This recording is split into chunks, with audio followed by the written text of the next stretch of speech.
خوشامدید ناظرین، آپ دیکھ رہے ہیں پروگرام ریاست، میں ہوں شہزاد رضا۔ موجودہ معاشی حالات میں تحریک انصاف کا جلد انتخابات کا مطالبہ کتنے حقائق پر مبنی ہے؟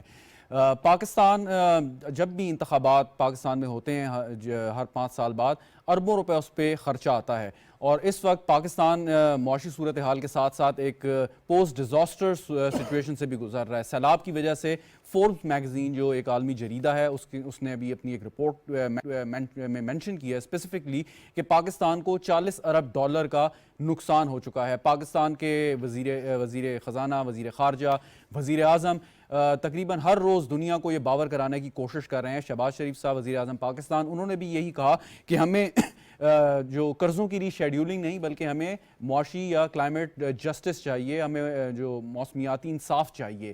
جو پاکستان کو نقصان ہوا ہے ان موسمیاتی تبدیلیوں کا، جن میں پاکستان کا کوئی ہاتھ نہیں ہے، لیکن اس کے برعکس کہ جب تمام تر توجہ ہماری معاشی صورتحال پہ یا سیلاب زدگان کی بحالی پر ہونی چاہیے تھی، تو تحریک انصاف کا یہ مطالبہ کہ جلد الیکشن کرائیں، اور وہ لانگ مارچ کی دھمکی بھی دے چکے ہیں، اور یہی امکان ظاہر کیا جا رہا ہے کہ اس مہینے کے آخر میں وہ شاید لانگ مارچ کا ارادہ رکھتے ہیں۔ پچھلے انتخابات میں پاکستان یا الیکشن آف پاکستان نے تقریباً 24 ارب روپے خرچ کیے الیکشن پہ، اور اس دفعہ کی جو رپورٹ ہے یا الیکشن کمیشن نے جو ایک پروپوزل دیا ہے کہ ایکسپیکٹڈ 47 ارب روپے کا خرچہ آ سکتا ہے جو اگلے 2023 میں انتخابات ہوں گے۔ تو اگر آپ ان کو جلدی کرانا چاہیں گے تو کیا یہ ممکن ہوگا کہ جب آپ ایک ایک پیسہ بچا کے سیلاب زدگان کی مدد کر رہے ہیں؟ اس پر گفتگو ہم کریں گے، لیکن اس سے پہلے ایک رپورٹ آپ کو دکھاتے ہیں۔ پاکستان میں جولائی 2022 میں آنے والے سیلاب سے 3 کروڑ 30 لاکھ افراد متاثر ہوئے۔ عالمی بینک نے سیلاب کی وجہ سے پاکستان کی معیشت کو $40 ارب کے نقصانات کا تخمینہ لگایا ہے۔ عالمی بینک نے خدشے کا اظہار کیا ہے کہ سیلاب کی وجہ سے مزید 90 لاکھ لوگ غربت میں چلے جائیں گے۔ وزیر اعظم شہباز شریف نے برطانوی اخبار کو انٹرویو کے دوران کہا کہ پاکستان اپنے بیرونی قرضوں کو ری شیڈول کرنے کی کوشش نہیں کر رہا، لیکن اسے سیلاب سے متاثرہ علاقوں میں سڑکوں، پلوں اور دیگر انفراسٹرکچر کی تعمیر نو جیسے بڑے منصوبوں کے لیے خطیر رقم درکار ہے۔ سائنسدانوں نے سیلاب کو موسمیاتی تبدیلی کے اثرات کا نتیجہ قرار دیا ہے۔ ہم صرف موسمیاتی انصاف مانگ رہے ہیں۔ وزیر خزانہ نے اس حوالے سے کہا کہ حالیہ سیلاب سے جو تباہی آئی ہے اس نے ہماری مشکلات میں اضافہ کیا ہے، مگر حکومت اس حوالے سے اپنی ذمہ داریاں ادا کر رہی ہے۔ اس وقت ہماری کم سے کم ضروریات $16.2 ارب ہیں۔ حکومت سیلاب متاثرین کی معاونت کے لیے اپنے طور پر اقدامات کر رہی ہے۔ وزیر خزانہ نے کہا کہ ملک کو دیوالیہ ہونے سے بچا لیا ہے۔ ہماری ترجیح سیاست نہیں ریاست ہے۔ ریاست ہوگی تو سیاست بھی ہوگی۔ اگلے سال جو کرنٹ چل رہا ہے فسکل ایئر، اس کی جو ٹوٹل ریکوائرمنٹ ہے اباؤٹ $32 to $34 بلین۔ 22 بلین کی آپ کی ملٹی لیٹرل لائبلٹیز ڈیو ہونی ہے، رفلی 12 بلین کا کرنٹ اکاؤنٹ ڈیفیسٹ ذمہ داری لینی پڑتی ہے، اور لی ہم نے، we successfully performed and successfully delivered. کوئی نروس ہونے کی ضرورت نہیں ہے۔ We are back in business. Inshallah, we will arrange everything. Nothing is to worry. Pakistan will be fine. Pakistan will not default, inshallah. جی ناظرین، آپ نے یہ رپورٹ ملاحظہ کی۔ مہمانوں کا تعارف آپ سے میں کرا دیتا ہوں۔ علی گور بلوچ صاحب ہمارے ساتھ موجود ہیں، پاکستان مسلم لیگ نواز کے رہنما ہیں، بہت شکریہ آپ کا۔ ہمایوں خان صاحب ہمارے ساتھ موجود ہیں، اسٹوڈیو میں تجزیہ کار ہیں، بہت شکریہ آپ کا بھی۔ مہتاب حیدر صاحب سینئر جرنلسٹ ہیں اور اکانومی پر ایک گرپ ہے ان کی۔ مہتاب حیدر صاحب آپ کا بھی بہت شکریہ۔ شرمیلا فاروقی صاحبہ پاکستان پیپلز پارٹی کی رہنما، ہمیں ویڈیو لنک پہ جوائن کری ہیں۔ شرمیلا صاحبہ آپ کا بھی شکریہ۔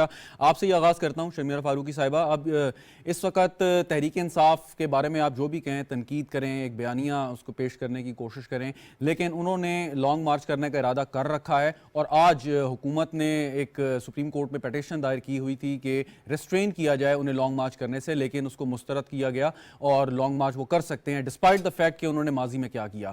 تو آپ کی یا حکومت کی، کیونکہ you are part of the government, جو اسٹریٹجی ہے، آپ اس سے مطمئن ہیں کہ لانگ مارچ اگر وہ کریں بھی تو اس کا کوئی اثر نہیں پڑے گا، اور آپ کی توجہ اس وقت جو سیلاب زدگان کی بحالی پر ہے اس پر بھی کوئی فرق نہیں آئے گا؟ جی بہت شکریہ۔ دیکھیے، سب سے جو اہم بات ہے وہ یہ ہے کہ اس وقت ملک کے کیا حالات ہیں۔ اکنامک کنڈیشنز ویسے ہی بہت ہی سینسٹیو تھیں اور بہت ہی نازک تھیں، اور سیلاب کے بعد مزید جو نقصانات ہوئے ہیں جانی مالی، وہ آپ کے سامنے۔ اس وقت جو سب سے اہم بات ہمارے سامنے اور جو ہماری ترجیحات میں سے فہرست پہ ہے وہ یہ ہے کہ کس طریقے سے ہم لوگوں کی بحالی کریں۔